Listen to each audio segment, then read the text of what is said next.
రాజు సహితము ఎవరి సహాయం కోసం ఎదురు చూస్తున్నాడు? చెప్పాలి. రాజు సైతం ఎవరి సహాయం కోసం ఎదురు చూస్తున్నాడు? దేవుడు నాకు సహాయం చేయకపోతే నేను మీకు ఎలా సహాయం చేయగలను అంటున్నాడు. అర్థమైందా? మధ్యలో ఇంకా రాజులు ఎందుకు, డైరెక్ట్ గా రాజులకు రాజు ప్రభులకు ప్రభు అయిన యేసయ్యకు ప్రార్థన చేసి ఆయన సన్నిధిలో కన్నీరు కార్చి ఉపవాసం ఉండి ఆయన అడిగితే ఆయన గొప్ప సహాయాన్ని మనకు అనుగ్రహించేవాడై ఉన్నాడు. నమ్మితే దేవునికి స్తోత్రం చెప్పండి. హల్లెలూయా. అందుకే మనుషుల సహాయము వ్యర్థము అని ఎందుకన్నాను తెలుసా? తమను పరిపాలిస్తున్న రాజును ఆ ఇద్దరు స్త్రీలు అడుగుతుంటే సహాయం చేయమని రాజు చేతులు ఎత్తేసాడు. నా వల్ల కాదన్నాడు. ద్రాక్ష కానుగలలో గాని కళ్ళములో గాని పంటలే లేవు. అసలు నీ విచారం ఏంటమ్మా, నీ బాధ ఏంటి, నీ కష్టం ఏంటని ఆ స్త్రీలను అడిగితే ఏమన్నారు తెలుసా? నిన్నటి దినాన్న ఆకలికి తట్టుకోలేక నా కడుపును పుట్టిన బిడ్డను మేమిద్దరు వండుకు తినేసాం. నేటి ఆహారం నీ బిడ్డనిమ్ము అని అడిగితే అది దాని బిడ్డను దాచిపెట్టు. కడుపున పుట్టిన బిడ్డలను వండుకుని తినేటటువంటి భయంకరమైనటువంటి కరువు సోమరును పట్టణంలో ఏలుబడి చేసినప్పుడు ప్రియులరా, వారిని పరిపాలిస్తున్నటువంటి రాజు వారికి సహాయం చేయలేకపోయాడు. కానీ ప్రజలు అనుభవిస్తున్నటువంటి ఆ బాధలు, ఆ కష్టాలు, ఆకలి కేకలు, కరువు చూసి ఎలీషా ప్రవక్త రాజు ముందుకు వచ్చి చెప్తున్నాడు. 7వ అధ్యాయం 1వ వచనంలో ఎలీషా ప్రవక్త రాజు ముందుకు వచ్చి చెప్తున్నాడు, రేపు ఇదే సమయానికి సోమ్రోను పట్టణంలో రూపాయి 1ంటికి 1 మానిక సన్నని పిండియు, రూపాయి 1ంటికి 2 మానికల ఎవలు అమ్మబడును అని చెప్తే రాజు ఒక అధిపతి మీద ఆనుకున్నాడట. ఆ అధిపతి ఒక కామెంట్ చేస్తున్నాడు. ఏమని? యెహోవా ఆకాశమందు కిటికీలు తెరిచినను అలాగూ జరుగునా అని దైవజనుడితో చెప్తే, దైవజనుడు అన్నాడు, దేవుడు చేసే కార్యాన్ని నువ్వు నమ్మలేనందున నువ్వు కన్నులారా చూస్తావు గాని దాన్ని తినకయుందువు అని చెప్తాడు. దేవునికి స్తోత్రం చెప్తామా? హల్లెలూయా. దేవుడు ఎవరి జీవితంలో కార్యాలు చేస్తాడు? ఎవరికి దేవుడు సహాయం చేస్తాడు?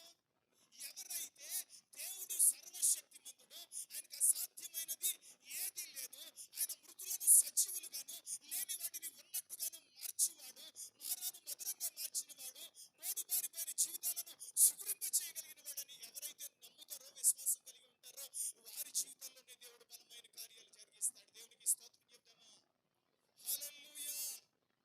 నమ్మితే జరుగుతుందండి అని అంటే బైబిల్ దానికి ప్రమాణం కాదు. చాలా మంది ఏమని అంటారంటే, నా భర్త మారితే నేను యేసుక్రీస్తు నమ్ముకుని మందిరానికి వస్తానండి, మా పిల్లలు పుడితే అప్పుడు కార్యం జరిగిన తర్వాత మందిరానికి వస్తానండి, లేకపోతే నాకు ఈ సమస్య నుంచి విడుదల పొందితే, లేకపోతే నాకు ఆరోగ్యం వస్తే అప్పుడు నేను యేసుక్రీస్తు గొప్ప దేవుడని నమ్ముకుంటానండి అని అంటాం. కానీ బైబిల్ ఏం చెప్తుందంటే, నమ్ముట నీ వలనైతే నువ్వు నమ్ముతున్న దేవునికి సమస్తము. చూసారా? నమ్ముట నీ వలనైతే, నీకు నమ్మడం చేతనైతే నువ్వు నమ్ముతున్న దేవునికి సమస్తము సాధ్యమే. నమ్మితే దేవుని మహిమను చెప్పాలి. నమ్మిన వారికి మాత్రమే దేవుడు తన మహిమకరమైన కార్యాలు చూపిస్తాడు. కాబట్టి నా ప్రియులారా, రాజు ఆనుకున్న అధిపతి ఎలీషా ప్రవక్త ప్రకటించిన ఆ మాటను ఏమంటున్నాడంటే, యెహోవా ఆకాశమందు కిటికీలు తెరిచినను అలాగూ జరుగునా అంటే మన బోటివాడు అనుకున్నాడేమో. అధిపతి ఇంత డబ్బుంది ఈ సోమ్రోను పట్టణాన్ని నేనే కాపాడలేకపోయాను, ఈ సోమ్రోన్లో ఉన్న ప్రజలకు నేనే సహాయం చేయలేకపోయాను, నా పోటీ వాడే ఉంటాడు దేవుడు అని అనుకున్నట్టు. అందుకే యెహోవా ఆకాశమందు కిటికీలు తెరిచినను అలాగూ జరుగునా అని చెప్పగాని దైవజనుడు అంటున్నాడు, నువ్వు కన్నులారా చూచుదువు గాని దాన్ని తినకయుందువు. దేవునికి స్తోత్రం చెప్తామా? దేవుని కార్యాలను నమ్మలేని వారి జీవితాలలో ఉంటే తెలుసా, అందరి జీవితాల్లో దేవుడు కార్యాలు చేస్తుంటే వాళ్ళ జీవితాల్లో వీళ్ళ జీవితాల్లో జరుగుతున్న కార్యాలు చూసి వాళ్ళకి వీళ్ళకి పడి ఏడవడం, కుళ్ళుకోవడం తప్ప ఏముండదు. దేవుడు అందరికీ కార్యాలు చేస్తున్నాడు. నాకంటే వెనకాల వచ్చిన వాళ్ళు బాగుపడిపోయారు, దీవించబడ్డారు, అద్భుతాలు పొందుకున్నారు, నాకెందుకు, నా జీవితం ఎందుకు ఇలా అయిపోయిందంటే నీ జీవితంలో దేవుని కార్యాలు నమ్మలేకపోతున్నావేమో. దేవుడు కార్యాలు చేస్తాడన్న విశ్వాసం నీలో కలిగి లేకుండా జీవిస్తున్నావేమో. అప్రియమైనటువంటి వారలారా, దైవజనుడు చెప్పిన మాట ప్రకారంగా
వేసుకొని ఒక్క కొబ్బరికాయ కోసం నువ్వు కొబ్బరి తోటకు వచ్చేసావా అని చెప్పి పిల్లరా అంటూ, పోన్లే దేవుడికి అంటున్నావు కాబట్టి నా వ్యాపారం కూడా లాస్లో ఉంది, ఇదిగో ఆ కాలువారిని ఇలా వంకరగా కాలువలో కొంగుంటుంది చెట్టు, ఆ చెట్టుకాయ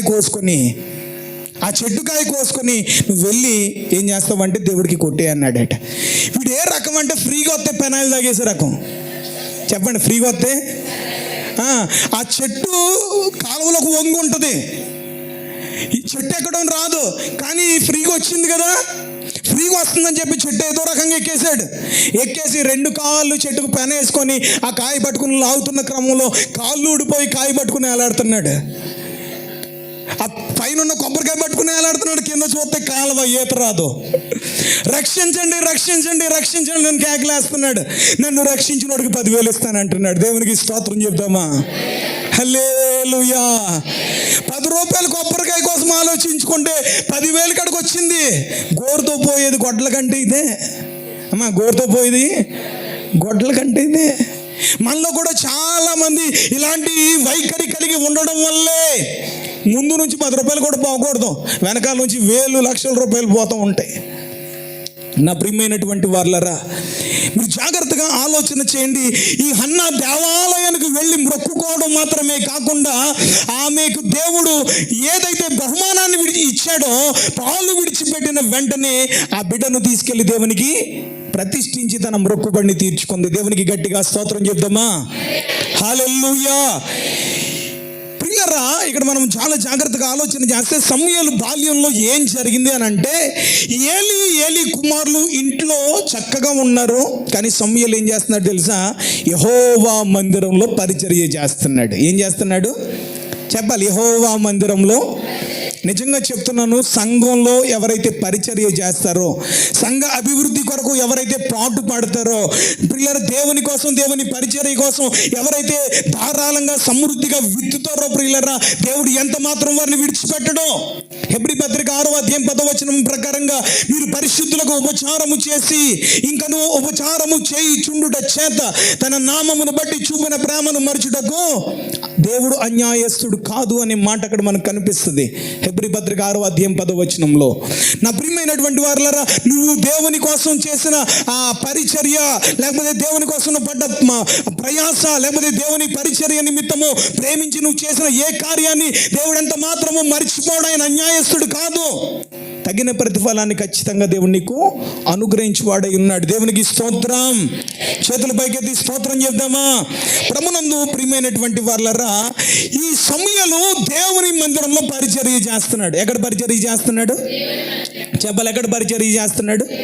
మనలో చాలా మంది మన పిల్లల్ని ఎక్కడెక్కడో పెంచుతాం, కానీ దేవుని మందిరంలో సంఘంలో ప్రార్థనలు జరుగుతున్నాయి, మందిరంలో పని ఉంది, పరిచర్య ఉంది అని చెప్పి పరిచర్య చేయడానికి మన పిల్లల్ని ప్రోత్సహించలేనటువంటి దౌర్భాగ్య పరిస్థితిలో ఉంటాం.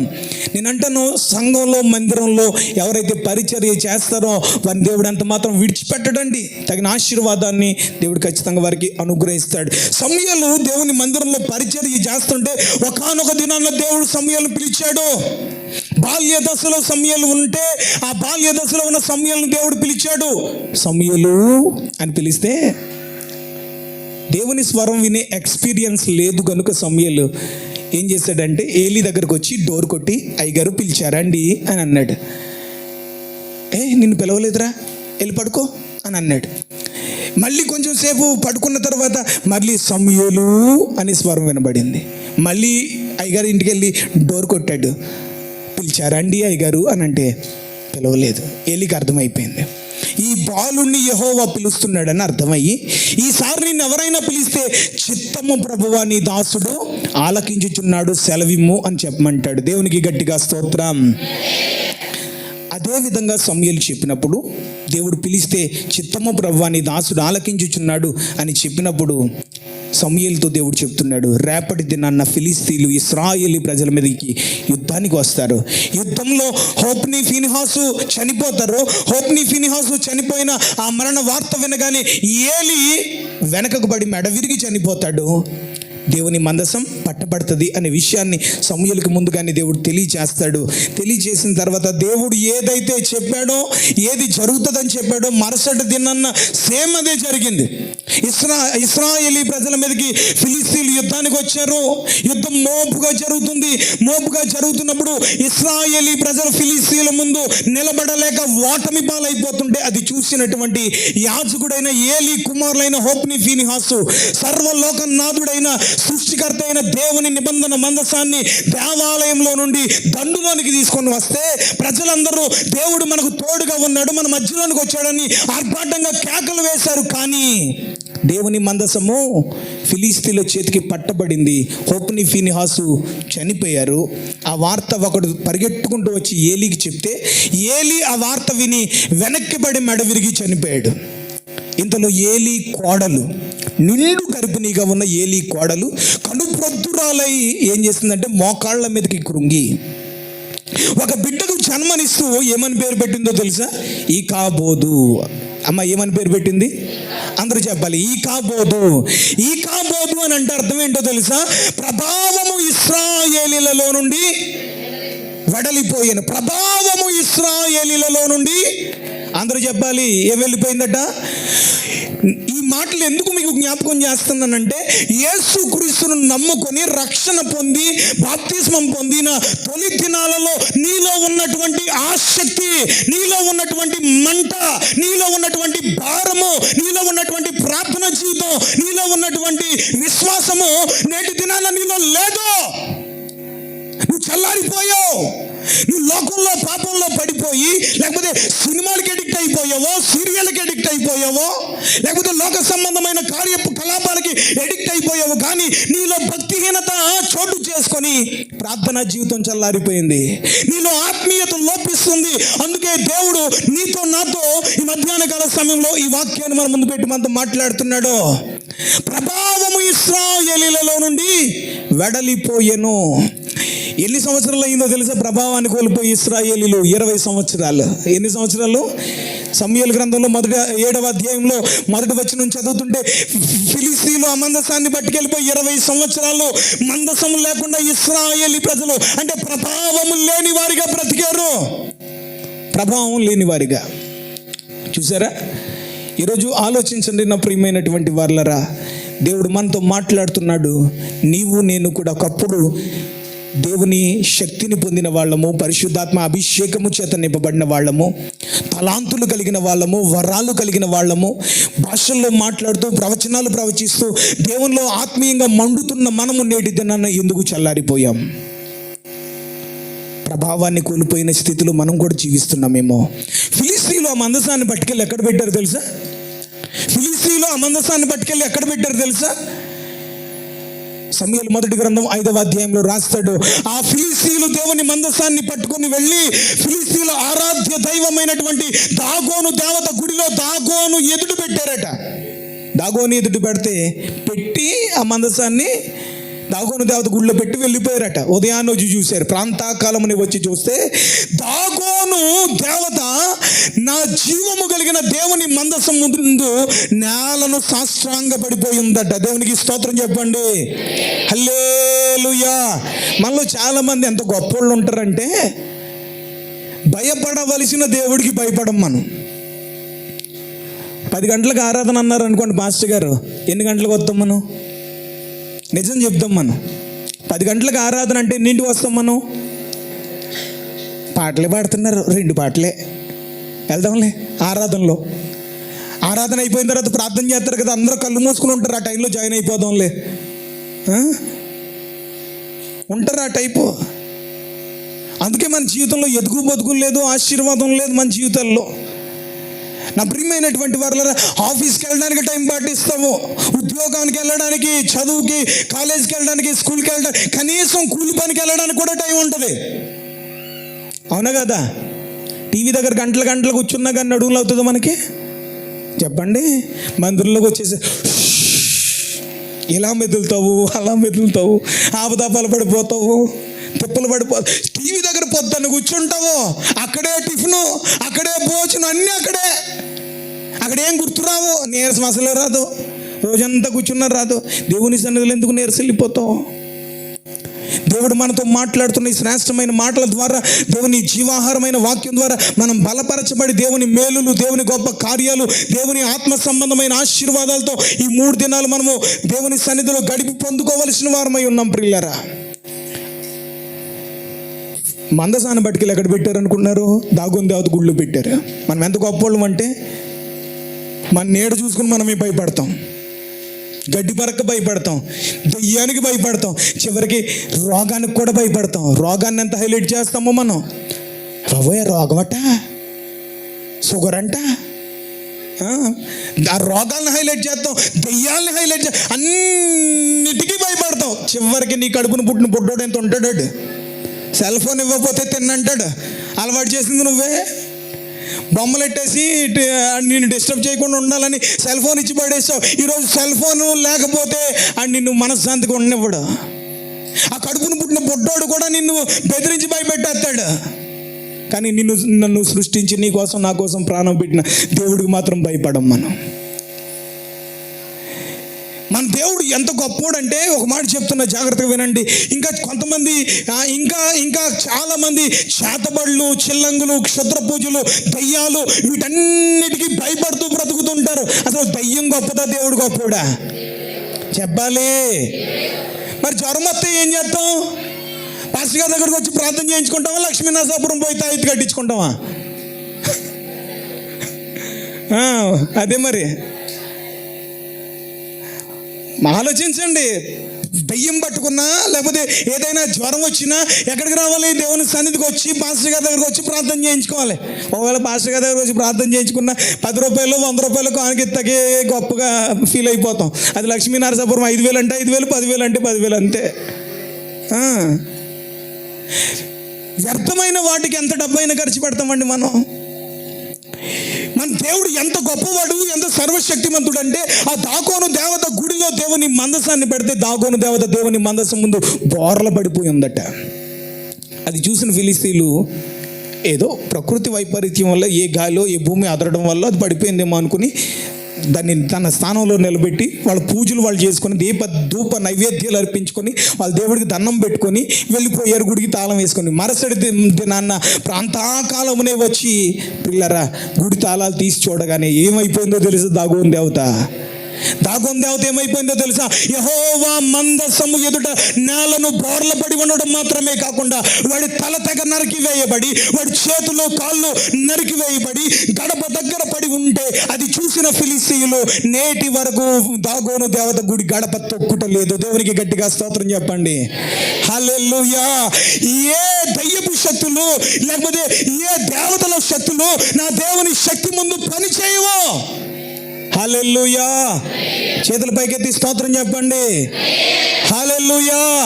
మంత్ర ప్రయోగాలకు భయపడకండి, దయ్యాలకు భయపడకండి. దయ్యాల కంటే మంత్ర ప్రయోగాల కంటే నా దేవుడు గొప్పవాడు. దాగోను దేవతే దేవుని ముందు ఏమైపోయింది చెప్పాలి? ఏమైపోయింది? మొక్క చెక్కలైపోయింది. నా చిన్నప్పుడు జరిగిన ఒక యథార్థమైన సంఘటన ఏంటంటే, మా అమ్మ చాలా భక్తిగా ఉండేది. మా వీధిలో ఒకడండి చేతబడి నేర్చుకున్నాడు. చేతబడి చేయడం నేర్చుకొని ఏం చేశాడంటే, మా ఇంటి వెనకాల ఆనప పాదు ఉంటే ఆనప పాదుకి మా అమ్మ నడానికి పెట్టాడు. ఆనపాదు ఎండిపోతూ వచ్చింది. మా అమ్మ చక్కగా తిరిగేది. ఏమైందంటే కాళ్ళు పని చేయడం మానేసి తర్వాత నడుము పడిపోయింది. అప్పుడు మేము ఏం చేస్తామంటే 7 రోజులు ఉపవాసం ఉన్నాం కుటుంబం అంతా. 7 రోజుల ఉపవాసం ఉండి దేవుని సన్నిధిలో ప్రార్థన చేస్తే ప్రియులరా, ఆ చేతబడి చేసినోడు పిచ్చోడు అయిపోయాడు. ఇప్పుడు కూడా వాడికి పెళ్ళి అవ్వలేదు, పిచ్చోడి కింద ఉన్నాడు. మీకు అర్థమైందా? నేను పేరు మెన్షన్ చేయను. నా ప్రియులరా, ఎందుకు ఈ మాట చెప్తున్నానంటే, మనలో చాలామంది ఇదిగో కీడు తీయించుకోవడానికి ఎక్కడికో పోతూ ఉంటారు. దయ్యాలను లేకపోతే లోక సంబంధమైనటువంటి వాటిని ఆశ్రయిస్తూ ఉంటారు. కానీ జీవము కలిగిన దేవుణ్ణి మనం కలిగి ఉన్నాము. దాగోను దేవత దేవుని మందసం ముందు బోర్ల పడిపోయింది. దేవునికి స్తోత్రం చెప్దామా? హల్లెలూయా. ఫిలిస్తీయులు దేవుని మందసాన్ని పట్టుకొని వెళ్ళిపోయారు. ప్రభావము ఇశ్రాయేలీలలో నుండి వెడలిపోయి 20 సంవత్సరాలు అయిపోయింది. 20 సంవత్సరాలు ఇశ్రాయేలీలు ప్రభావము లేని వారిగా బ్రతికారు. దేవునికి దూరంగా, దేవుణ్ణి విడిచిపెట్టి, దేవుడు లేకుండా వాళ్ళు బ్రతికారు. ఎలా బ్రతికారు తెలుసా? బానిసలుగా బ్రతికారు. ఎలా బ్రతికారు? లేకపోతే బానిసలుగానే బ్రతకాలి. ప్రభావం లేకపోతే బానిసలుగానే బ్రతకాలి. 20 సంవత్సరాల తర్వాత అంటే సమూయేలు బాల్యంలో ఫిలిస్తీయుల యుద్ధానికి వచ్చి మందసాన్ని పట్టుకుని వెళ్ళిపోయారు. ఫిలిస్తీయులకి ఇశ్రాయేలు బానిసలు అయిపోయారు. ఇప్పుడు సమూయేలుకి దాదాపుగా ప్రియులారా 32 సంవత్సరాల వయసు ఉంటుంది. 7వ అధ్యాయానికి వచ్చేసరికి 32 సంవత్సరాల వయసు ఉంటుంది. సమూయేలు పెద్దవాడయ్యాడు.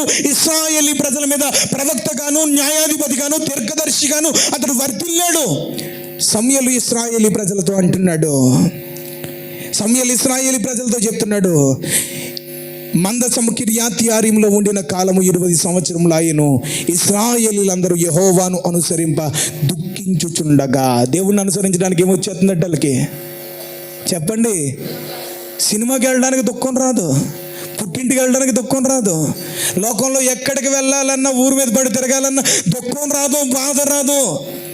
అవసరమైతే గంట ముందే వెళ్ళిపోతాం మనం కదా. కానీ దేవుణ్ణి అనుసరించడానికి అంటే 20 సంవత్సరాలు అయిపోయింది. దేవుణ్ణి అనుసరించడానికి, దేవుణ్ణి ఆరాధించడానికి, దేవుని దగ్గరికి మళ్ళుకోవడానికి వాళ్ళకి దుఃఖం వచ్చింది. అది చాలా బాధగా అనిపిస్తుంటే అప్పుడు సమూయేలు వాళ్ళతో మాట్లాడుతున్నాడు. 3వ వచనానికి వచ్చేసరికి, సమూయేలు ఇశ్రాయేలీలందరితో ఇట్లా, నేను మీ పూర్ణ హృదయంతో యెహోవా యొద్దకు మీరు మళ్ళుకొన్న ఎడల. మొట్టమొదటిగా ఏం చేయమంటున్నాడు? మీ పూర్ణ హృదయముతో యెహోవా యొద్దకు మీరు మళ్ళుకోవాలి. ఎలా మళ్ళుకోవాలట? పూర్ణ హృదయంతో. కొంతమంది ఎలా ఉంటారు తెలుసా? దృష్టి దుర్యోధను మీద, భక్తి పాండవుల మీద అన్నట్టుగా మందిరంలోనే ఉంటారు, కానీ వాళ్ళ మనసు ఎక్కడెక్కడో తిరుగుతూ ఉంటుంది. వీసా లేకుండా అమెరికా కూడా వెళ్ళి వచ్చేస్తుంది. ఇక్కడే ఉంటారు మనుషులు, body present, mind absent. Hello వింటున్నావా అంటే అప్పుడు వస్తారు బయటికి. కొంతమంది కళ్ళు తెరిచి చూస్తూనే నిద్రపోతూ ఉంటారు, మందిరంలో కూడా నిద్రపోతూ ఉంటారు. నా ప్రియమైనటువంటి వారులారా, ఇక్కడ మనం చదువుతుంటే పూర్ణ హృదయంతో చెప్పాలి. మనం ఎలా తిరగాలంటే దేవుడు వైపు పూర్ణ హృదయంతో మీరు యెహోవా యొద్దకు మళ్ళుకొని ఎడల. పూర్ణ హృదయంతో యెహోవా యొద్దకు మళ్ళుకొన్న తర్వాత ఏం చేయాలట? అన్య దేవతలను, అష్టారోతు దేవతలను మీ మధ్యలో నుండి తీసివేసి. ఏం తీసేయాలి? నేను క్రైస్తవునండి, నేను యేసు ప్రభువుని నమ్ముకొని రక్షణ పొందాను, నేను క్రిస్టియన్, నేను క్రైస్తవునండి, నేనే విగ్రహారాధన చేస్తున్నాను అని అనుకుంటావేమో. దేవుని కంటే ఎక్కువగా మనం దేన్నైతే ప్రేమిస్తున్నామో అది విగ్రహం. కొంతమంది దేవుని కంటే ఎక్కువగా సెల్ ఫోన్ ప్రేమించే వాళ్ళు ఉంటారు. ఎప్పుడు చూసిన అర్ధరాత్రి వరకు కొరుగు దయ్యంలాగా ఇన్స్టాగ్రామ్లోను, వాట్సాప్లోను, ఫేస్బుక్లోను అందులోనే గడుపుతూ ఉంటారు. కొంతమందికి టీవీ విగ్రహం అయిపోయింది, దేవుడితో గడపట్లేదు, టైం అంతా టీవీ దగ్గరే గడుపుతూ ఉంటారు. కొంతమంది క్రైస్తవులు మందిరాలకు వెళ్తున్నా కానీ, రక్షించబడినా కానీ, యేసుక్రీస్తుని నమ్ముకున్నా కానీ, వాక్యానుసారంగా దేవుని వాక్యానికి లోబడి ఎన్నిసార్లు దైవజనుల్లోంచి దేవుడు మాట్లాడి గద్దించి సరి చేసుకోమన్నా కానీ, ఒకప్పుడు అనేవారు కదా, సేగనాటికి నీరెక్కదు మనకు బోధ ఎక్కదు అనేవారు. సేగనాటికి నీరెక్కింది కానీ మనకు బోధ ఎక్కట్లేదు. సేగనాటికి నీరెక్కింది, పంటలు పండుతున్నాయి, అన్నీ బాగానే ఉంది, కానీ మనకు బోధ ఎక్కట్లేదు. నా ప్రియమైనటువంటి వారులారా, ఈరోజు ఆలోచించండి. మీరు పట్టుదల కలిగి మీ హృదయమును పూర్వకంగా దేవుని యొద్దకు మళ్ళుకోవాలి. అన్య దేవతలు అంటే దేవుని కంటే ఎక్కువగా నువ్వు దేన్ని ప్రేమిస్తున్నావో. ఒక మాట చెప్తాను, దేవుని కంటే ఎక్కువగా మనం దేన్నైనా ప్రేమిస్తే అది ఉండదు, ఉంచడు కూడా దేవుడు. అది వస్తువైనా మనిషి అయినా గుర్తుపెట్టుకోండి. దేవుని కంటే ఎక్కువగా దేన్ని ప్రేమిస్తామో అది విగ్రహారాధన. మన హృదయంలో ఉన్నటువంటి విగ్రహాలను తీసేసుకోవాలి. మన హృదయంలో ఉన్న విగ్రహాలను తీసేసుకోవాలి.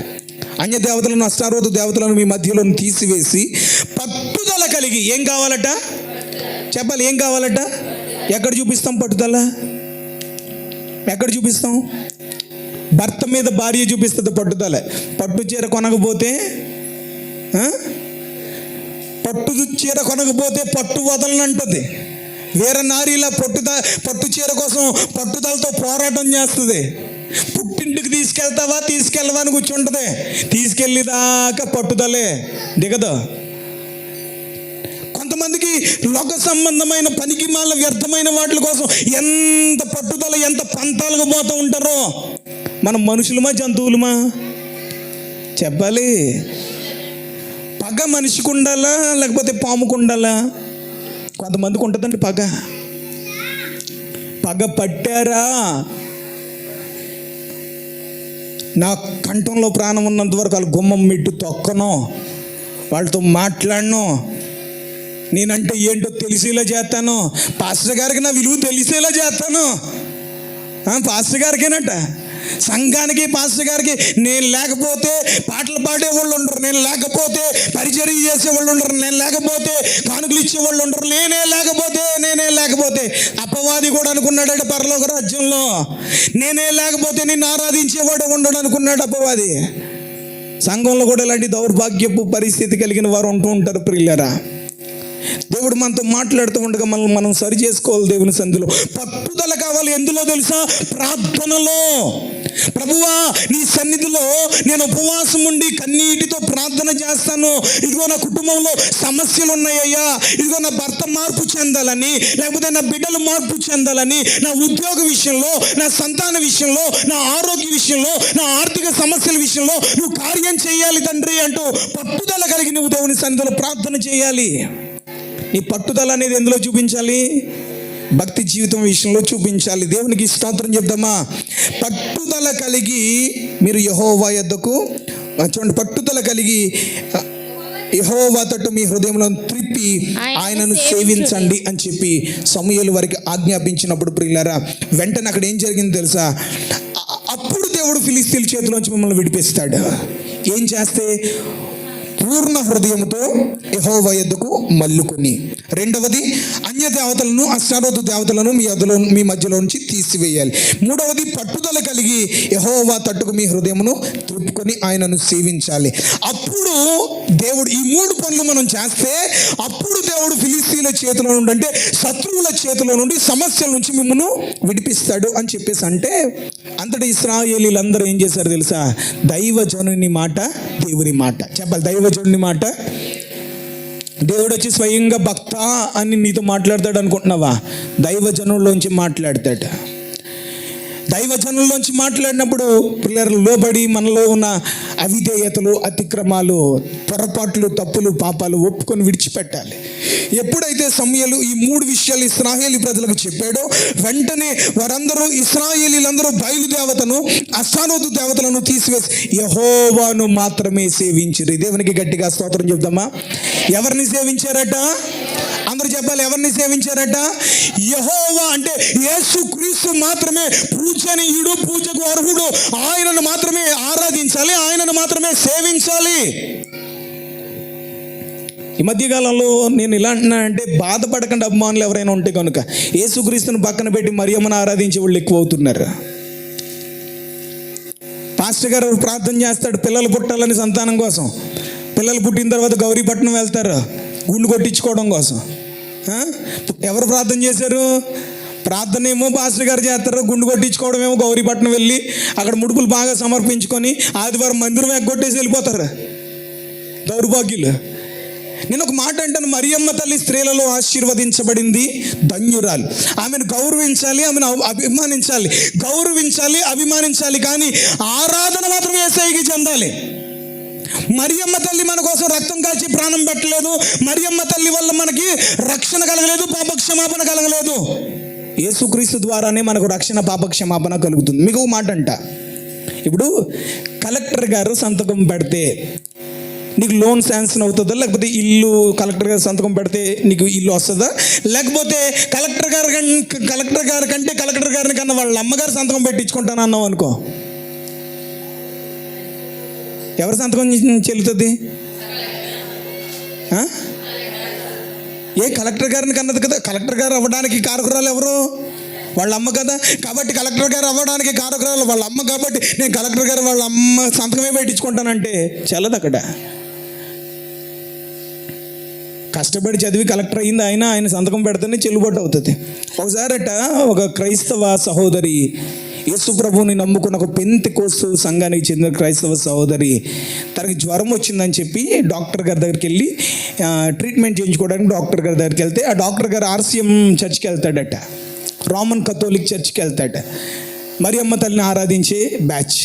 అయితే ఈమె మెళ్ళో సిలువ చూసి, మీరు పెంతెకోస్తులా అని అన్నాడట. ఎస్, ఐఎమ్ ఒరిజినల్ క్రిస్టియన్ అని అన్నదట. వెంటనే ఆయన ఒక కౌంటర్ వేసాడట. మీలో నాకు నచ్చింది ఏంటంటే, యేసు ప్రభువును పూజిస్తారు, యేసు ప్రభుని కన్నా తల్లిని కాకుండా అని అన్నాడట. ఎన్నెన్నో మాటలు మాట్లాడాడు. అన్నిటికి మౌనంగానే ఉండి ఓర్చుకున్న తర్వాత చివరికి ఇంజక్షన్ చేశాడు. ఇంజక్షన్ చేసి ట్యాబ్లెట్స్ రాసి 3 రోజులు కోర్స్ అమ్మ, 3 రోజులు వాడిన తర్వాత మళ్ళీ రా, తగ్గకపోతే అప్పుడు చూద్దామని చెప్పేసి. అంటే ఒకవేళ 3 రోజుల తర్వాత నేను వచ్చినప్పుడు మీరు లేరు అనుకోండి, మీ అమ్మగారికి చూపించుకోమంటారా అని అడిగిందంట. అని అనగానే డాక్టర్ చదివింది నేను, డాక్టర్ని నేను, మా అమ్మకి ఏమొచ్చు, ఆ వంటగదిలో గిన్నెలు తోముకోవడం తప్ప ఏం రాదు, మా అమ్మకు చూపించుకుంటావా నువ్వు అని చెప్పి సీరియస్ అయిపోతే అప్పుడు చెప్పిందట. మరి మీరేం చెప్తున్నారండి? యేసుక్రీస్తును కాకుండా యేసుక్రీస్తు తల్లికి ఆరాధన చేయాలని అంటున్నారు. ఇది చాలా తప్పు విగ్రహారాధన. ఇది యేసుక్రీస్తు మన కొరకు రక్తం కార్చి ప్రాణం పెట్టాడు, మనల్ని సృష్టించాడు. ఆయనే సృష్టికర్త, ఆయనకు మాత్రమే ఆరాధన చెందాలి, ఆయనే పూజనీయుడు అని చెప్పినప్పుడు ఆ డాక్టర్ గారు కనువిప్పు కలిగిందట. దేవునికి గట్టిగా స్తోత్రం చెప్దామా? చేతుల పైకెత్తి స్తోత్రం చెప్దామా? ఇలా ఎన్నిసార్లు దైవజనుల్లోంచి మాట్లాడినా కానీ కొంతమంది మాత్రం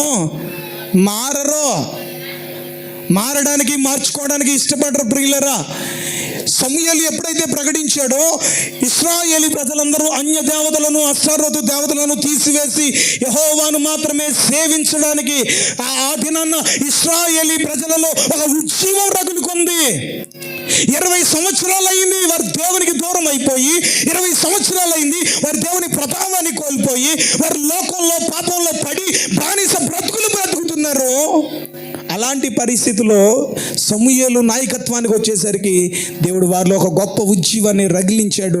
ఆ గొప్ప ఉజ్జీవంలో భాగంగా వాళ్ళందరూ అన్య దేవతలను, అష్టారోతు దేవతలను తీసివేసి యెహోవాను మాత్రమే సేవించడానికి వారందరూ పూనుకున్నారు. నా ప్రియమైనటువంటి వారు, అంతలో 5వ అధ్యాయం 5వ వచనానికి వచ్చేసరికి సమూయేలు అన్నాడు, రేపు ఇశ్రాయేలీ ప్రజలందరినీ మిస్పా అనే ప్రాంతంలో సమకూర్చండి, మిస్పా అనే ప్రాంతానికి రావాలి మీరందరూ, మిస్పాలో నేను మీకోసం ప్రార్థన చేస్తాను, అందరూ మిస్పాలో కూడుకోవాలని చెప్పేసి అంటే ఇశ్రాయేలీ ప్రజలందరూ కూడా సమూయేలు చెప్పిన మాట ప్రకారంగా మిస్పాలో వారందరూ కూడుకున్నారు.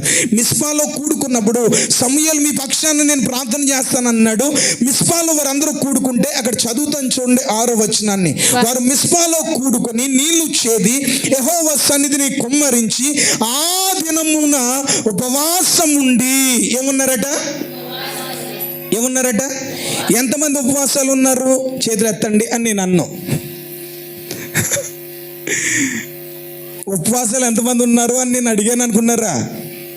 ఎందుకంటే ఉపవాసం ఉన్న వాళ్ళు ఎలా ఉంటారో తెలిసిపోతుంది. దైవజనులోంచి పదే దేవుడు మాట్లాడుతున్నాడు. ఉపవాసం అంటే పాస్టర్ గారికి లాభమా, నీకు లాభమా? చెప్పాలి. జ్వరం నాకు వచ్చింది అనుకోండి, టాబ్లెట్ మీరు వేసుకున్నారనుకో, తగ్గుద్దా? పాస్టర్ గారు ఎంత ప్రార్థన చేసినా మీరు బాగుపడాలి, ఇంత ఉపవాస కూటాలు పెట్టి మాలాంటి పాస్టర్ గారులను తీసుకొచ్చి ఇంత డబ్బులు ఖర్చు పెట్టి చేసేది ఎందుకో తెలుసా? మీరు బాగుపడాలని, మీ కుటుంబాలు దీవించబడాలని, మీరు ఆరోగ్యవంతులుగా ఉండాలని, మీ సమస్యల నుంచి విడుదల పొందాలి. ఇంత ప్రయాసపడుతుంటే మీకోసం మీరే ఉపవాసం ఉండకపోతే ఎలా అండి? మీ క్షేమం కోసమే, మీ మంచి కోసమే, మీ మేలు కోసమే కదా దైవజనుడు ఇంత ప్రయాసపడుతున్నాడు. పిల్లలు ఇక్కడ ఈ సమూయేలు ప్రకటించగానే ప్రజలందరూ మిస్పాలో కూడుకున్నారట.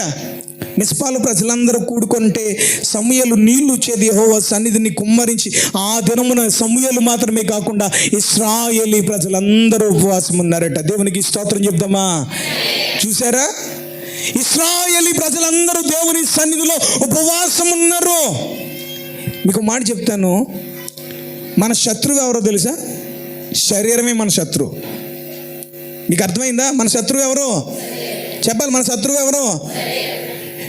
ఆత్మ ఏమంటదంటే ఉపవాసం కూటాలి కదా, ఉపవాసం ఉండు అంటది. శరీరం అంటది నీరసం వచ్చేద్ది, లాగేస్తావేమో. కొంతమంది ఉపవాసం ఉన్న వాళ్ళు అద్దం దగ్గరికి వెళ్ళి చూసుకుంటారు, బుగ్గలు లోపలికి పోయి ఎవరు అంటారు కదా, ఉపవాసం ఉన్నావా లాగేసావు అని అంటే, ఏం లాగేసావో ఏటో లాగేసావు అనగానే అద్దం ముందుకు వెళ్ళిపోయి చూసుకుంటుంది పాపం తల్లి. కళ్ళు లోపలికి పోయాయి, చీక్స్ లోపలికి పోయాయి. నిజమే, చాలా లాగేశాను. ఉపవాసం ఉండడం వల్ల మన అనారోగ్య సమస్యలు చాలా క్లియర్ అయిపోతాయి. ఉపవాసం ఉండడం మంచిదని వైద్యులు సూచించారు. ఇప్పుడు 365 రోజులు డస్ట్బిన్లో వేస్తూనే ఉంటున్నాం. ఎన్ని చేపలు వేసేస్తున్నామో, ఎన్ని కోళ్ళు వేసేస్తున్నామో, ఎన్ని మేకలు వేసేస్తున్నామో చెప్పండి, అవునా కదా? ఒకప్పుడు రోజుల్లో ఏంటి, వారానికి ఒక రోజు ఎన్వి వండుకోవడం గొప్ప, ఈరోజు కూరగాయలు వండుకోవడమే గొప్ప అంటాను నేను. 365 రోజులు తింటానే ఉంటున్నాం కదా, ఈ మిషన్కి గ్యాప్ లేదు నా ప్రియులారా. కాబట్టి శరీరాన్ని నలగొట్టుకుంటే మనకు మంచిది. ఈ శరీరం అంటది, ఆత్మ అంటది పాపం చేయొద్దు, అబద్ధాలు ఆడొద్దు, బూతులు ఆడొద్దు, లేకపోతే ఈ సినిమాలు చూడొద్దు, సీరియల్ చూడొద్దు, దేవునికి వ్యతిరేకంగా నడవద్దని ఆత్మ గద్దిస్తే, శరీరం అంటది నువ్వేమైనా థియేటర్కి వెళ్ళి సినిమా చూస్తున్నావు పెట్టి, టీవీలోనే కదా, నువ్వేమైనా థియేటర్కి వెళ్తున్నావు పెట్టి, ఏ రాయి అయితే ఎట్టి పొల్లోడు కొట్టుకోవడానికి, అంతే కదండి. శరీరానికి ఆత్మకు ఎప్పుడు యుద్ధం జరుగుతుంది. ఈ శరీరాన్ని, ఈ శరీరాశులను, ఈ శరీరం ప్రేరేపించే పాపాలను మనం జయించాలి అని అంటే కనుక ఉపవాసముల ద్వారా ఈ శరీరాన్ని మనం నల్లగొట్టుకున్నప్పుడు ప్రియులరా, ఈ శరీరాన్ని జయించి ఆత్మీయ జీవితంలో మనం బలపరచబడగలుగుతాం. దేవునికి స్తోత్రం చెప్దామా? చేతుల పైకెత్తి గట్టిగా స్తోత్రం చెప్దామా? హల్లెలూయా. ప్రభునందు ప్రియమైనటువంటి వాళ్ళరా, కాబట్టి శరీరానికి ఆత్మకు ఎప్పుడు యుద్ధం జరుగుతున్నాడు. యుద్ధం జరుగుతుందా లేదా? పాస్టర్ గారు చెప్తానే ఉన్నాడు ప్రారంభం మొదటి సెక్షన్ నుంచి, ఇప్పుడైనను ఉపవాసం ఉండమని ఎన్నిసార్లు వాక్యం చూపించాడో. కానీ ఆయన బోధ అయిందే, నీ బాధ నీదే. కాబట్టి ఎప్పటికైనా మించిపోయింది ఏమీ లేదు. ఒక రోజు పూట అయిపోయింది, ఇంకొక రోజు పూట ఉంది. ఎప్పటికైనా మించిపోయింది ఏమీ లేదు. నీ కోసమే, నీ క్షేమం కోసమే, నీ గర్భం తెరవబడాలన్నా, నీ భర్త మార్పు చెందాలన్నా, నీ బిడ్డలు నీ మాటకు లోబడాలన్నా, నీ అప్పుల సమస్య నుంచి విడుదల పొందాలన్నా, నీ ఆరోగ్య విషయంలో దేవుని కార్యం పొందుకోవాలన్నా, నీ వివాహ విషయంలో దేవుని సంకల్పం నెరవేర్చబడాలన్నా, నీ జీవితంలో ఏ సమస్య కోసమైతే నువ్వు దేవుని సన్నిధిలో కన్నీరు కార్చి ప్రార్థన చేస్తున్నావో ఆ సమస్య మీద విజయం కావాలని అంటే కనుక ఎప్పటికైనా మించిపోయిందేం లేదు. ఉపవాసం ఉండి దేవుని సన్నిధిలో నువ్వు ప్రార్థన చేస్తే దేవుడు నీకు గొప్ప సహాయాన్ని అనుగ్రహిస్తాడు. నమ్మితే గంటగా దేవునికి స్తోత్రం చెప్పండి. హల్లెలూయా. ప్రభునందు ప్రియమైనటువంటి వాళ్ళరా, నా వాక్యాన్ని నేను ముగింపులోకి తీసుకొస్తున్నాను. సమూయేలు, మిస్పాలు వారందరినీ సమకూర్చి ఇశ్రాయేలు ప్రజలందరి పక్షాన నీళ్లు చేది యెహోవా సన్నిధిని నీళ్లు కుమ్మరించి ఆ దినమంతా ఉపవాసం ఉండి దేవుని దృష్టికి మేము పాపాత్ములమని ఒప్పుకున్నారట. ఏం చేశారట చెప్పాలి? ఏం చేశారట? ఉపవాసం ఉండి మేము పాపాత్ములము, 20 సంవత్సరాలు అయిపోయింది దేవునికి దూరం అయిపోయి, దేవుని ప్రభావాన్ని కోల్పోయాము, మేము పాపాత్ములమని వారి తమ పాపమును దేవుని సన్నిధిలో ఒప్పుకున్నారట. ఒప్పుకోగలుగుతున్నామా మనం? ఒప్పుకుంటున్నామా కప్పుకుంటున్నామా? చెప్పాలి, ఒప్పుకుంటున్నామా కప్పుకుంటున్నామా? ఎప్పుడు చూసినా రాజీ పడిపోయే భక్తి చేయకండి, రోషం కలిగిన భక్తి చేయండి. రోషం కలిగి దేవుడు వాగు సర్వాంగ బలిగా అర్పించాడు. ఎలా అర్పించాడట? పాలు విడువని ఒక గొర్రె పిల్లను తెచ్చి యెహోవాకు సర్వాంగ బలిగా అర్పించాడు. మన పాపములు ఎందుకు ఒప్పుకోవాలి? మన పాపములు ఎందుకు ఒప్పుకోవాలంటే మొదటి యోహాను పత్రిక 1వ అధ్యాయం 9వ వచనంలో మన పాపములు దేవుని సన్నిధిలో ఒప్పుకొనిన ఎడల ఆయన నీతిమంతుడు, నమ్మదగిన దేవుడు గనుక యేసుక్రీస్తు రక్తము ప్రతి పాపముల నుండి మనలను పవిత్రులుగా చేస్తుంది. పాపమును క్షమించే అధికారము కలిగిన వాడు, పాపము లేని పరిశుద్ధుడు యేసుక్రీస్తు మాత్రమే. అందుకే మన పాపములు క్షమించే దేవుడు యేసుక్రీస్తు కనుక ఆయన సన్నిధిలో మన పాపములు మనం ఒప్పుకోవాలి. రెండవదిగా సర్వాంగ బలిని అర్పించాడట. సర్వాంగ బలి అని అంటే రోమపత్రిక 12వ అధ్యాయము 1 నుంచి 2 వచనాలు మనం చదివితే, సహోదరులారా, సంపూర్ణమును దేవునికి అనుకూలమైన సజీవ యాగముగా మీ శరీరములను ఆయనకు సమర్పించుకొనుడని దేవుని వాత్సల్యమును బట్టి మిమ్మను బ్రతిమాలుకొనుచున్నా. అంటే సజీవ యాగముగా మనలను మనం ఏం చేయాలి చెప్పాలి? సజీవ యాగముగా మనలను మనం దేవునికి సమర్పించుకోవాలి. నీ కన్నులు దేవునికి సమర్పించేయాలి, నీ నోటిని, నీ హృదయాన్ని, నీ ఆలోచనలతో నీ నిలువెల్ల సజీవ యాగముగా దేవునికి సమర్పించుకోవాలి. బ్రతుకుట క్రీస్తే, చావైతే జీవించేది నేను కాదు, క్రీస్తే నాలో జీవించుచున్నాడు అనే నినాదంతో పౌలు భక్తుని వలె మనం నడవాలి. ఒకసారి ఇండియన్ మిషనరీ సాధు సుందర్ సింగ్ గారు ట్రైన్లో ప్రయాణం చేస్తున్నారట. ట్రైన్లో ప్రయాణం చేస్తుంటే ఆయన ఎదురుగా ఒక వ్యక్తి కూర్చున్నాడు. ఆయన ఏం చేస్తున్నాడంటే సిగరెట్ పెట్టి ఎదురుగా పెట్టి ఈ సాధు సుందర్ సింగ్ గారితో అన్నాడు, ఏయ్ ఆ సిగరెట్ పెట్టి ఎవరా అన్నాడట. ఎవరా అంటే ఆయన అన్నాడట, నాకు చేతులు లేవు అని అన్నాడట. ఏమన్నాడు? నాకు చేతులు లేవు అని అన్నాడట. చేతులు బాగానే ఉన్నాయి కదా, బైబిల్ పట్టుకొని చదువుతున్నావు, అన్నీ చేస్తున్నావు కదా, నాకు కళ్ళు కనబడతలేదు అనుకున్నాను, నేను పిచ్చోళ్ళ కనబడుతున్నానా అని చెప్పేసానంటే ఆయన అన్నాడట, సాధు సుందర్ సింగ్ గారు, ఈ చేతులు నాయి కాదు అని అన్నాడట. చేతులు నీ కాదా? నేను మరీ ఎర్రోళ్ళ కనబడుతున్నానా నీకు? చేతులు నీ కాకపోతే ఇంకెవడియే అని సీరియస్ అయిపోతుంటే, ఈ చేతులు ఇదిగో కొన్ని సంవత్సరాల క్రితం యేసుక్రీస్తుని రక్షకునిగా అంగీకరించి ఆయనకి సమర్పించేశాను. ఈ చేతులు దేవుని కోసం తప్ప, ఈ చేతులు దేవుని పని కోసం తప్ప వ్యర్థమైన పాపిష్టి పనులు చేయడానికి నా చేతులు ఎంత మాత్రం ఉపయోగించనని చెప్పాడట. ఈరోజు ఆలోచించండి, మనలో ఎంతమంది సజీవ యాగముగా మనం దేవునికి మనల్ని మనం సమర్పించుకొని జీవించగలుగుతున్నాం? నా ప్రియమైనటువంటి వాళ్ళరా, సమూయేలు సర్వాంగ బలిని అర్పించాడు. సర్వాంగ బలిని అర్పిస్తున్న సమయంలో ఫిలిస్తీయులు ఇశ్రాయేలీ ప్రజలతో యుద్ధం చేయడానికి దండు దిగిందట. కరెక్ట్గా ఆల్రెడీ 20 సంవత్సరాలు అంటే సమూయేలు బాల్యంలో ఫిలిస్తీయులు ఇశ్రాయేలీ ప్రజలతో యుద్ధం చేసి దేవుని మందసాన్ని పట్టుకొని వెళ్ళిపోయారు. మరలా సమూయేలు దాదాపుగా 32 సంవత్సరాల వయసులో ఉన్న సమూయేలు యొక్క యవ్వనంలో మరలా ఫిలిస్తీయులు ఇశ్రాయేలీ ప్రజల మీద యుద్ధానికి వచ్చారు. సమూయేలు సర్వాంగ బలి అర్పించి ఆ దినమంతా ఇశ్రాయేలీ ప్రజలు మిస్పాలో కూడుకొని యెహోవా సన్నిధిని నీళ్లు కుమ్మరించి ఆ దినమంతా మేము పాపాత్ములమని ఒప్పుకొని ప్రియులారా కన్నీటితో ప్రార్థన చేస్తుంటే ఇంతలో ఫిలిస్తీయులు వచ్చి ఇశ్రాయేలీ ప్రజలతో యుద్ధం చేయడానికి రాగానే ఏం జరిగిందో చదువుదాం ఇప్పుడు. 7వ అధ్యాయం, మొదటి సమూయేలు గ్రంథం 7వ అధ్యాయము 10వ వచనం. సమూయేలు దహన బలి అర్పించుచుండగా ఫిలిస్తీయులు యుద్ధము చేయుటకై ఇశ్రాయేళ్ల మీదకి వచ్చిరి. అయితే యెహోవా ఆ దినమున ఫిలిస్తీయుల మీద మెండుగా ఉరుములు ఉరిమించి వారిని తారుమారు చేయగా వారు ఇశ్రాయేలీల చేత ఓడిపోయిరి. ఇశ్రాయేలీలు మిస్పాలో నుండి బయలుదేరి బేత్కారు వరకు ఫిలిస్తీయులను తరిమి హతము చేసిరి. అప్పుడు సమూయేలు ఒక రాయి తీసుకొని, ఈ మాటలు అండర్లైన్ చేసుకోండి, అప్పుడు సమూయేలు ఒక రాయి తీసి మిస్పాకును సేనుకును మధ్యలో దాన్ని నిలిపి ఇంతవరకు యెహోవా మనకు సహాయము చేసనని చెప్పి, ఇంతవరకు యెహోవా మనకు సహాయము చేసనని చెప్పి దానికి ఎబెనెజరే అని పేరు పెట్టాను. గట్టిగా చప్పట్లు కొడుతూ దేవుని స్తుతించండి. హల్లెలూయా. ప్రభునందు ప్రియమైనటువంటి వారలారా, ఇందులో ఫిలిస్తీయులు యుద్ధానికి వచ్చారు. యుద్ధానికి వచ్చేసరికి ఏం జరిగిందంటే దేవుడు వారి ప్రార్థనలు ఆలకించాడు. ఇశ్రాయేలీ ప్రజల యొక్క ప్రార్థనలు ఆలకించాడు. వారి పాపములు క్షమించాడు. పాపములు క్షమించి ఆ గొప్ప దేవుడు, సర్వశక్తిమంతుడైన దేవుడు, జీవము కలిగిన దేవుడు ప్రియులారా ఇశ్రాయేలీ ప్రజల పక్షంగా యుద్ధ సూర్యుడై నిలబడ్డాడు.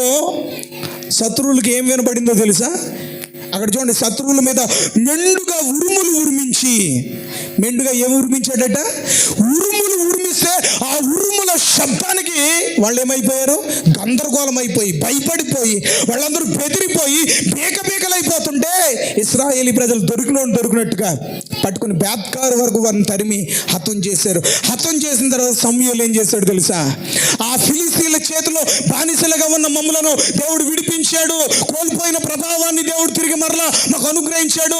ఉపవాస ప్రార్థన ద్వారా మమ్మలను మేము సజీవ యాగంగా దేవునికి సమర్పించుకోగలిగాము అంటూ దేవుడు చేసిన ఆ గొప్ప కార్యాన్ని బట్టి, దేవుడు వారికి ఇచ్చినటువంటి ఆ గొప్ప విజయాన్ని బట్టి సమూయేలు సూచకమైనటువంటి ఒక శిలను మిస్పాకు సేనుకు ఎబెనెజరే అని పేరు పెట్టాను. ఏ పేరు పెట్టాడట? ఇంతవరకు. చూసారా, ఈరోజు ఈ క్షణం వరకు మనం క్షేమంగా ఉన్నామంటే అది ఎవరిదయ్యా?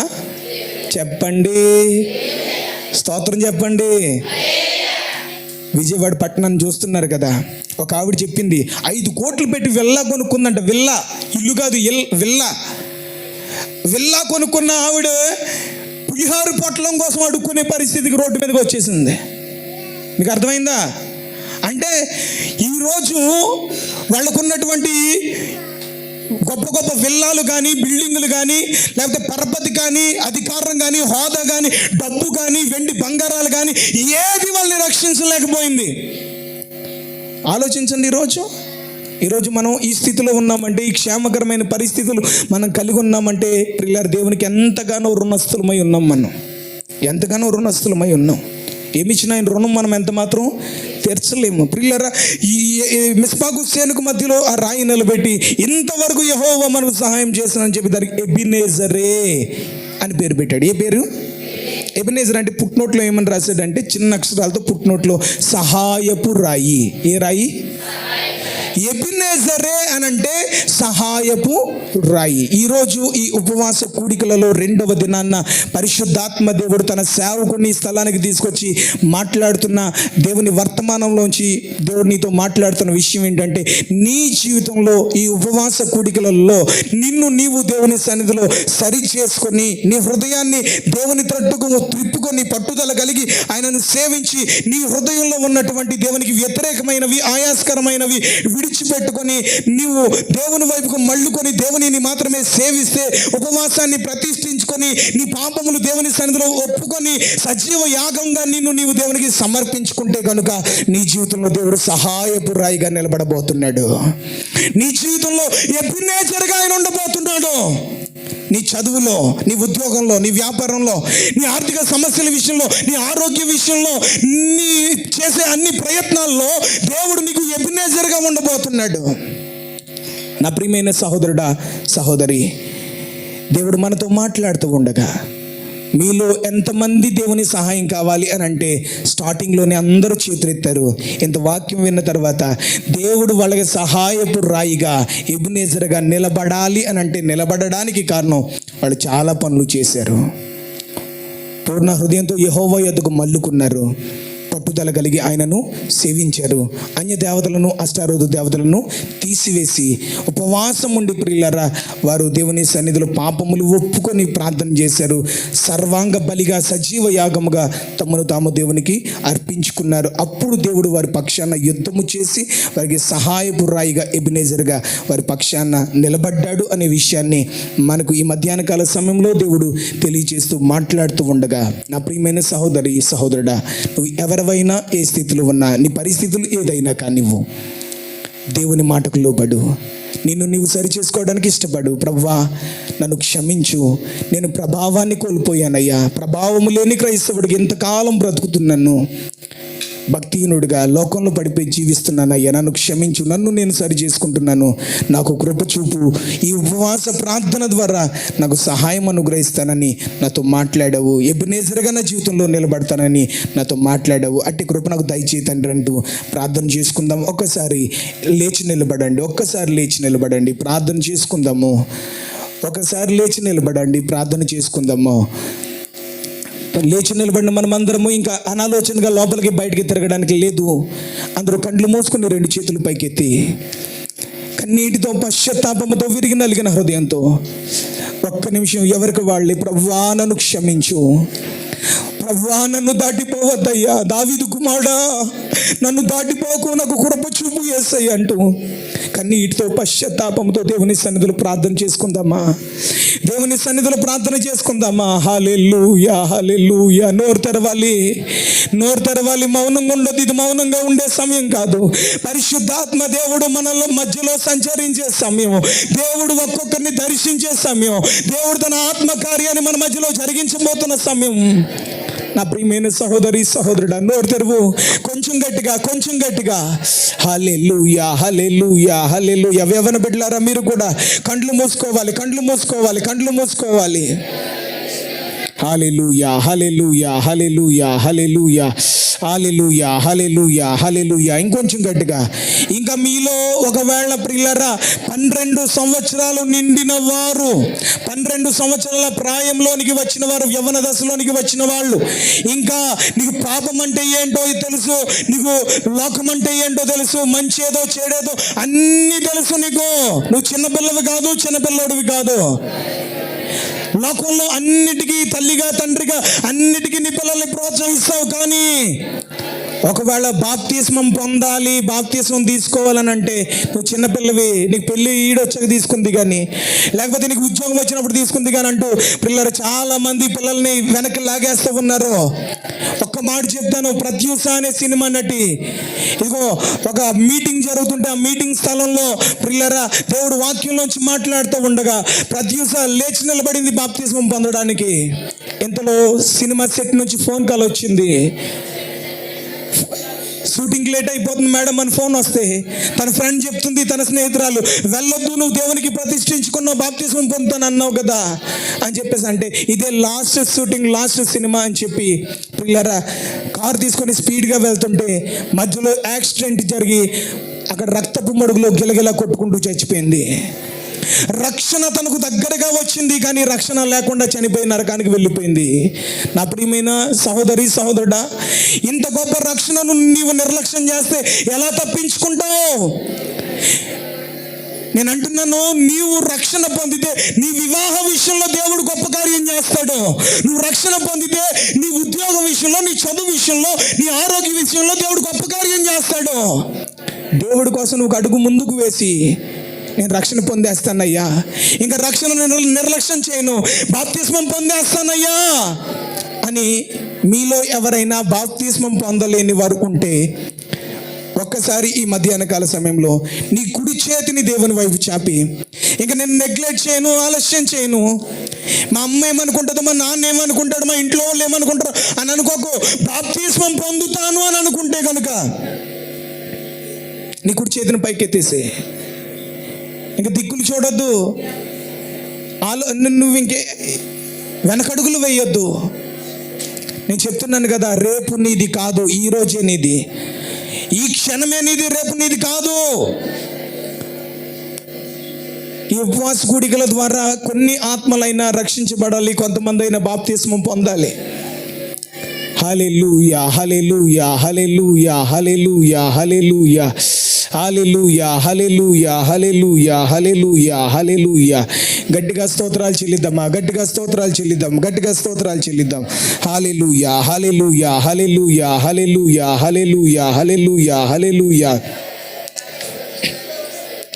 అంత్యకాల అభిషేకం సర్వజనుల కోసం, కోతకాల దినములివి, తండ్రి నీ ఆత్మతో నింపుమా. అంత్యకాల అభిషేకం సర్వజనుల కోసం, కోతకాల దినములివి, తండ్రి నీ ఆత్మతో నింపుమా. మండే అగ్నల్లే రాదేవా, అన్య భాషలతో అభిషేకించు, ఎగసే గాలల్లే మము తాకుమా, జీవనది వాలే ప్రవహించుమా. మండే అగ్నల్లే రాదేవా, అన్య భాషలతో అభిషేకించు, ఎగసే గాలల్లే మము తాకుమా, జీవనది వాలే ప్రవహించుమా. అంత్యకాల అభిషేకం సర్వజనుల కోసం, కోతకాల దినములివి, తండ్రి నీ ఆత్మతో నింపుమా.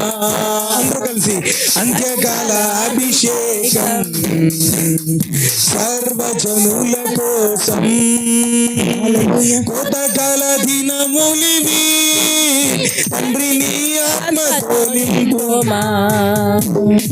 కర్మేలు కొండపైన గొప్ప మేఘమై ఆవరించగా, ఆహాబు భయపడిన అగ్ని వర్షము కుమరించుమా. కర్మేలు కొండపైన గొప్ప మేఘమై ఆవరించగా, ఆహాబు భయపడిన అగ్ని వర్షము కుమరించుమా. మండే అగ్నల్లే రాదేవా, అన్య భాషలతో అభిషేకించు, ఎగసే కాలల్లే మము తాకుమా, జీవనది వాలే ప్రవహించుమా. మండే అగ్నల్లే రాదేవా,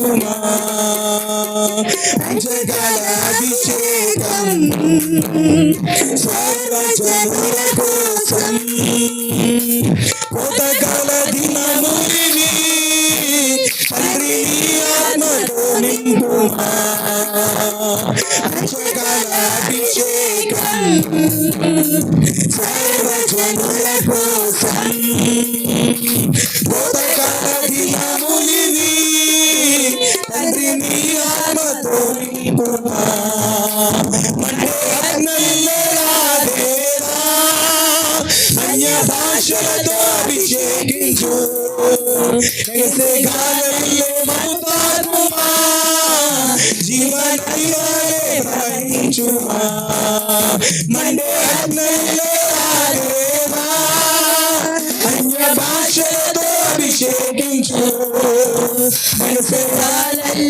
ममतात्मा जीवन दिवाले గట్టిగా చప్పట్లు ఒక్కసారి గట్టిగా చప్పట్లు దేవుని ఆత్మ చేత నింపబడండి దేవుని ఆత్మ చేత నింపబడండి భాషల్లో మాట్లాడండి పరిశుద్ధాత్మ దేవుడు ఒక్కొక్కరిని మన శక్తితో తాగుతూ ఉండగా నింపబడి దేవుని ఆత్మ చేత పొందుకో దేవుని శక్తి Release the power in the name of Jesus. Release the power in the name of Jesus. భాషల్లో మాట్లాడు అన్య భాషల్లో మాట్లాడు దేవుని అభిషేకం చేత నింపబడండి హల్లెలూయా హల్లెలూయా హల్లెలూయా హల్లెలూయా హల్లెలూయా గట్టిగా గట్టిగా చెప్పండి ప్రభువా నన్ను దర్శించు నన్ను నీ ఆత్మ చేత నింపు నన్ను నీ ఆత్మ చేత అభిషేకించు కొలతలేని నీ అభిషేకముల మీద కుమ్మరించబడు హల్లెలూయా హల్లెలూయా హల్లెలూయా ఓ రబ శందరల రిబ రబ శబ బబ బబ రిబ బబ బబ బబ బబ బబ రిబ నమ నమ శందరల రబ రబ రబ ఇంకా పొందుకో దేవుని శక్తి ఇంకా పొందుకో దేవుని శక్తి ఒక్కొక్కరిని దేవుని ఆత్మ తాకుతుంది నింపబడు పొందుకో దేవుని శక్తి పరిశుద్ధాత్మ దేవుడు దిగి వచ్చి మధ్యాహ్నకాల సమయంలో మన మధ్యలో సంచరిస్తూ ఉండగా ఇదిగో ప్రతి విధమైన వ్యాధి రోగముల చేత పీడించబడుతున్న వారికి రోగులకు వ్యాధిగ్రస్తులకు యేసు నామములో స్వస్థత కలుగును గాక అపవాది శంకలతో కట్లతో బంధకాలతో కట్టబడిన వారికి యేసు నామములో కాలు తెగిపోవును గాక యేసు నామములో విడుదల కలుగును గాక ఓ రబ శబ బబ బబ పొందుకో దేవుని శక్తి ముయ్యబడిన గర్భాలు తెరవబడును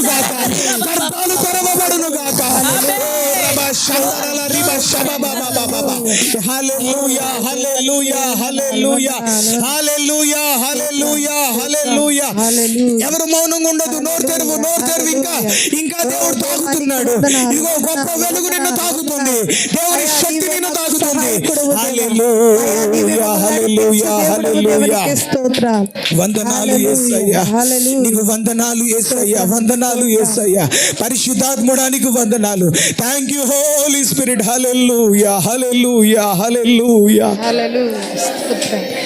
హల్లెలూయా జీవాధిపతి మా ప్రియ పరలోకపు తండ్రి నీ ఘనమైన నామమునకు కృతజ్ఞతాస్తుతులు స్తోత్రాలు చెల్లిస్తున్నాను ఉపవాసము ద్వారా దేవుని సహాయము అనే అంశాన్ని మా ముందు ఉంచి నీ సేవకుడిని నిలబెట్టుకునేంత వరకు మాతో మాట్లాడావు సూటిగా స్పష్టంగా మాట్లాడావయ్యా ఈ ఉపవాస కూడికలలో మమ్మల్ని మేము ప్రతిష్ఠించుకొని మాలో నీకు వ్యతిరేకమైనది నీకు ఆయాసకరమైనది ఏదైతే ఉందో దాన్ని విడిచిపెట్టుకొని నీ సన్నిధిలో కన్నీటితో పశ్చాత్తాపముతో విరిగి నలిగిన హృదయంతో మమ్మల్ని మేము సజీవ యాగముగా సమర్పించుకొని ఎవరైతే నీ సన్నిధిలో ప్రార్థిస్తున్నారో వారందరిని ఒక్కసారి నీ కృపతో జ్ఞాపకం చేసుకో ప్రభువా ఈ సమయంలో ఎవరైతే అనారోగ్యాలతో వ్యాధులతో బలహీనతలతో ఉన్నారో వారి కొరకు నీ సన్నిధిలో ప్రార్థన చేస్తూ ఉన్నాను యేసుక్రీస్తు నామములో వారి దేహాలను బలహీనపరుస్తున్న ప్రతి విధమైన వ్యాధి రోగము నుండి సంపూర్ణ పరిపూర్ణ స్వస్థత యేసు నామములో కలుగును గాక I release the power in the name of Jesus సంపూర్ణంగా స్వస్థపరచండి ఇదిగోనైనా దయ్యపు శక్తుల చేత దురాత్మ శక్తుల చేత పీడించబడుతూ వేధించబడుతున్న వారికి యేసు నామములో అపవాది కాడి విరిగిపోవును గాక దుష్టుడు కాడి విరిగిపోవును గాక మా తండ్రి ఈ సమయంలో వివాహాలు కాలేని వారికి పరిశుద్ధ వివాహాల పట్ల అద్భుతం చేయండి. సంతానము లేని ముయ్యబడిన ప్రతి గర్భము యేసు నామములో తెరవబడును గాక.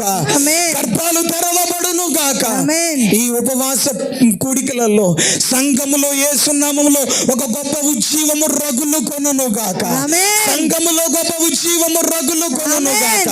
ఇంతవరకు జరుగుతున్న ఈ పరిచర్య కంటే మహిమకరమైన పరిచర్య యేసు నామములో ఈ స్థలములో జరుగును గాక. ఆమేన్.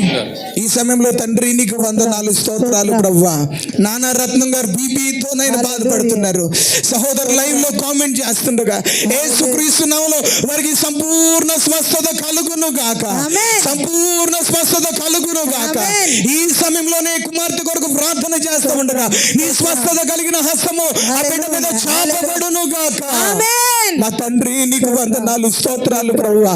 ఈ మల్లంపూడి పట్టణాన్ని, ఈ పట్టణ ప్రజలను, ఈ గ్రామాన్ని, గ్రామ ప్రజలను దీవించండి ప్రభువా. హల్లెలూయా. అయ్యా ఈ సమయంలో ఈ గ్రామంలో ఉన్న ప్రతి కుటుంబాన్ని పేరు పేరు వరుసన దీవించమని ప్రార్థిస్తున్నాను. ఆమేన్. ఇశ్రాయేలు ప్రార్థనా మందిరంలో ఉన్న అయ్యా ప్రతి సంఘ సహోదరుల కుటుంబాలను ఒక్కసారి నీ కృపతో జ్ఞాపకం చేసుకోండి. ఈ ఉపవాస కూడికల ద్వారా గొప్ప ఆశీర్వాదము నీ బిడ్డలు అనుభవించుదురు గాక. ఆమేన్. యేసు నామములో గొప్ప ఆశీర్వాదం నీ బిడ్డలు అనుభవించుదురు గాక. ఆమేన్. కుటుంబాల మీద, సంఘం మీద ఏలుబడి చేస్తున్న ప్రతి కీడు తొలగిపోవును గాక. ఆమేన్.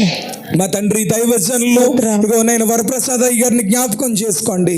ఇక మావయ్య గారికి మంచి ఆరోగ్యం దయచేయండి నాయన. అవును దేవా. నీ కుమారుని నైనా భయంకరమైన పరిస్థితిలోంచి ఎన్నుకొని ఏర్పరచుకొని ఇగో నేను తండ్రి గారు రామారావు గారు నేను చేసిన ప్రార్థన, తల్లి గారు చేసిన ప్రార్థన వ్యర్థంగా పోకుండా వారు చేసిన ప్రార్థనల ద్వారా నీ కుమారుని పట్టుకొని నాయన అవునయ్య. ఇదిగో నేను ఇది నన్ను ఒక బలమైన సాధనంగా వాడుకుంటున్నావు. అవును దేవా. అందును బట్టి నిన్ను స్తుతిస్తున్నాను. చక్కని భార్యనిచ్చావయ్యా. అవునయ్యా. నేను నీ సేవలో, నీ పరిచర్యలో ఎంతో సహకారిగా ఉంటూ ఆయన నీ పనిలో ఎంతగానో మంచిగా వాడబడుతున్న చెల్లెమ్మను బట్టి వందనాలు.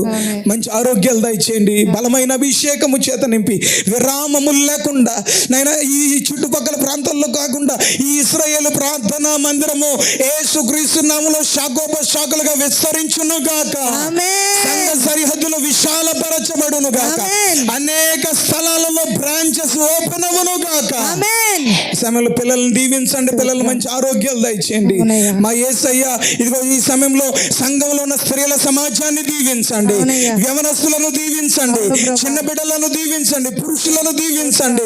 సంఘంలో ఎవరెవరు ఈ పరిచర్య కోసం ఏ విధంగా సహకరిస్తున్నారో ప్రభువునందు వారి ప్రయాస వ్యర్థము కాకుండా తగిన ఆశీర్వాదము, ప్రతిఫలము నీ బిడ్డకు యేసు నామములో సమృద్ధిగా అనుగ్రహించబడును గాక. ఆమేన్. మా తండ్రి విన్న వాక్యం విడిచిపెట్టకుండా విన్న వాక్యాన్ని హృదయంలో భద్రపరుచుకుని వాక్యానుసారంగా నడుచుకుని వాక్యానుసారంగా జీవిస్తూ ఉపవాసము ద్వారా ఈ ఉపవాస కూడికలలో నీ గొప్ప సహాయాన్ని పొందుకొని మా జీవితంలో ఎబెనేజర్గా మీరుండి నీ గొప్ప కార్యాలు జరిగించి నీ సహాయం మాకు అనుగ్రహించమని యేసయ్య నామములో అడిగి వేడుకొంచున్నాం తండ్రి. ఆమేన్. ఆమేన్. ఆమేన్. నాకు ఈ సమయాన్ని ఇచ్చినటువంటి దైవజనులకు నా హృదయపూర్వకమైనటువంటి వందనాలు తెలియజేస్తాను. దేవునికి మహిమ కలుగునుగాక. హల్లెలూయా. చక్కటి వాక్యాన్ని, చక్కటి సాక్ష్యాన్ని కూడా మనతో పంచుకున్నటువంటి దైవజనులు అద్భుతమైన